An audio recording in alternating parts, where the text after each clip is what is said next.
Hello everyone, today I'm going to share some mage tips and tricks that make your farming smoother, safer and more efficient, whether you're farming in the open world or inside dungeons. Before we get started, over 90% of my watch time come from people who aren't subscribed. If you enjoy this kind of content and want to see more WoW guides, consider subscribing. It helps the channel grow and let me know you want more videos like this. Let's get into the tips. Tip 1. Disable camera following. Open the game menu, go to options, type camera into the search bar and set camera following style to never.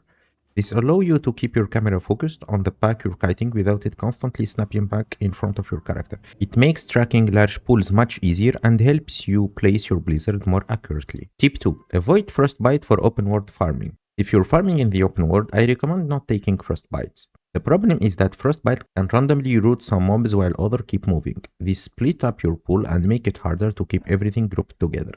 Without frostbite, all the mobs stay stacked, making it much easier to kite them indifferently using blizzard slow, blink, and proper movements. Tip 3.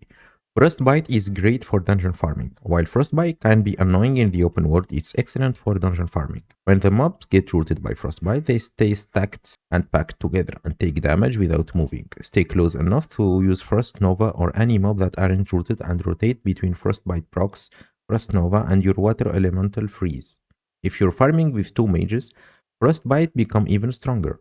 2 blizzard constantly applying frostbite give you a very high chance of keeping the entire pack controlled until it dies. Even if a few mob break free, you still have Frost Nova and Pit Nova available to lock them down back. This method exceeds the slow immunity in dungeons because you are focused on rooting. Tip 4. Magic Absorption is an underrated farming talent. Magic Absorption restores 5% of your total mana whenever you resist a spell.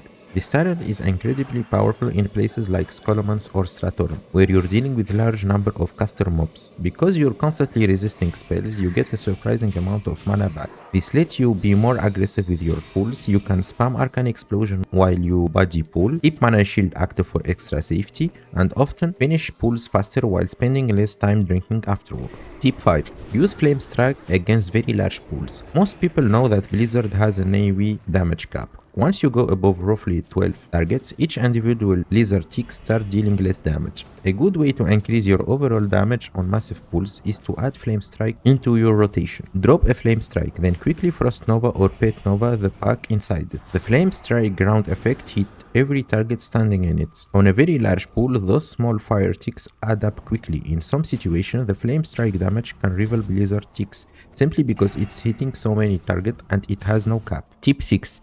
Use your Hearthstone for farming efficiency. If you're farming a specific location, always set your Hearthstone to the closest inn.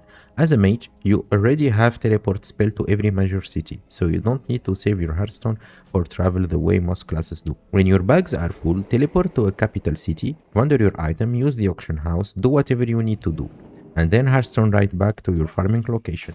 It saves a huge amount of travel time over the course of a farming session. Tip 7. Use line of sight against caster. Caster mob can be annoying, but there is a simple way to deal with them. Use a pillar, wall, or any other obstacle to break line of sight and force the casters to move towards you. Once they're grouped up, position yourself so they're standing near the edge of your blizzard while being unable to cast back at you.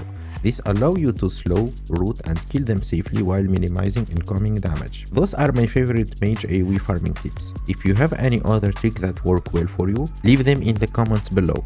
Thanks for watching, and I'll see you in the next one. Bye bye!